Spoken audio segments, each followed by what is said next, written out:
Alors comment faire une soupe tomate avec des légumes? Vous allez voir ici, je vais vous présenter une recette qui est hyper simple, c'est que de la découpe et on va tout mettre dans la casserole. Donc en 15-20 minutes, vous pouvez avoir tout fait. Pour la petite anecdote, c'est une recette que je mangeais tous les dimanches chez mon grand-père. Mon grand-père avait fait l'école hôtelière, il la faisait tous les dimanches pour les réunions de famille. Il l'a ensuite appris à ma mère qui me l'a ensuite appris. Donc aujourd'hui, je vous la partage avec grand plaisir. C'est une recette que j'adore, vous allez voir, très facile, c'est parti. Donc on va partir sur 3 oignons, 3 éclats d'ail, un poireau, 3 carottes, 2 branches de céleri vert, un bouquet garni, mais ça c'est pas obligatoire, c'est vraiment si vous l'avez, une courgette, 2 cubes de bouillon, le céleri rave, je vais prendre 2 tranches dedans, 2 boîtes de conserve de tomates pelées, une petite boîte de concentré de tomates. Pour ajouter une boîte de pulpe de tomates.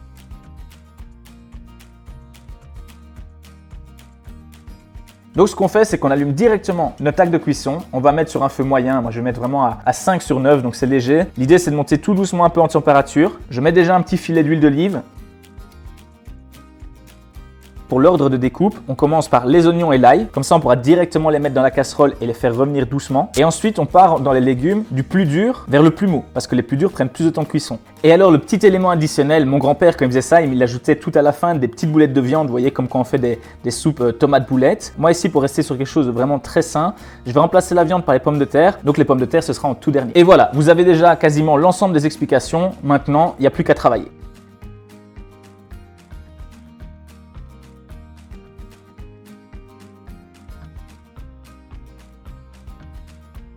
Et voilà, donc j'ai plongé les oignons et l'ail. Donc là, on va pouvoir tout doucement les faire suer. Donc en termes d'assaisonnement, on va rester sur quelque chose de très simple, puisque le bouillon amène déjà pas mal de goût. Les légumes également. Donc on va vraiment rester sur sel, poivre et un petit peu de poivre de Cayenne pour amener un petit peu de peps.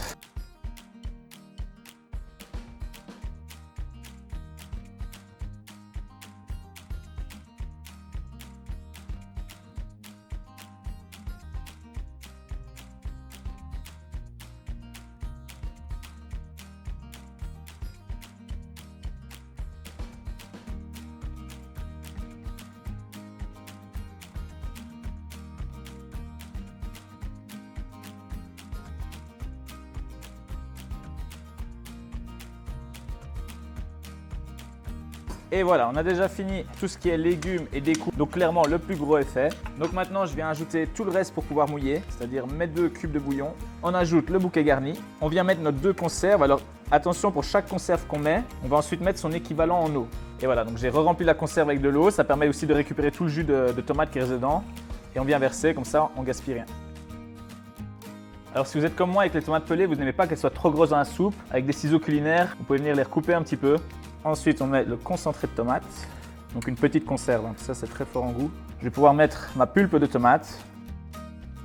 Et voilà, on enchaîne avec l'assaisonnement, donc sel, poivre. Donc n'assaisonnez jamais trop au début, mais il faut quand même déjà assaisonner un petit peu pour que ça infuse avec tout le reste.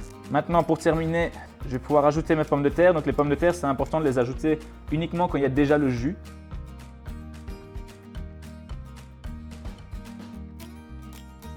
Je viens bien mélanger un petit peu tous les éléments.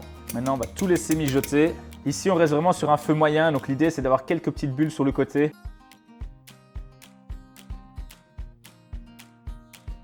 Et voilà, donc ici, eh bien, ça fait une petite demi-heure que ma soupe cuit. Donc à ce stade-ci, il ne reste que 2 choses à faire. Premièrement, je vais tout simplement prendre une toute petite cuillère, bien soufflée parce qu'elle est évidemment bouillante, et goûter. Donc ici, le but, c'est de rectifier l'assaisonnement. Si vous dites là c'est bon, eh bien on touche plus à rien. Maintenant, si vous dites, ben moi j'aime bien quand c'est encore un petit peu plus relevé, on vient rectifier, mais alors de nouveau légèrement, soyez léger sur l'assaisonnement. Deuxième étape, c'est de vous servir un bon bol et de déguster cette excellente soupe. Donc comme vous voyez, il y a plein de morceaux dedans, plein de légumes, c'est hyper sain, hyper bon pour la santé. Et en termes de goût, je viens de la goûter, elle est super bonne, c'est le même goût que quand la faisait mon grand-père. Alors sachez que là, quand vous allez la goûter, elle sera déjà bonne. Mais surtout, si vous la laissez dans une casserole pendant 1 jour ou 2, plus le temps va passer, plus ça va mijoter et plus le goût va être excellent. Et voilà, il n'y a plus qu'à déguster votre soupe. J'espère que cette vidéo vous a plu. C'était Daniel Home Chef, je vous dis à très bientôt. Ciao!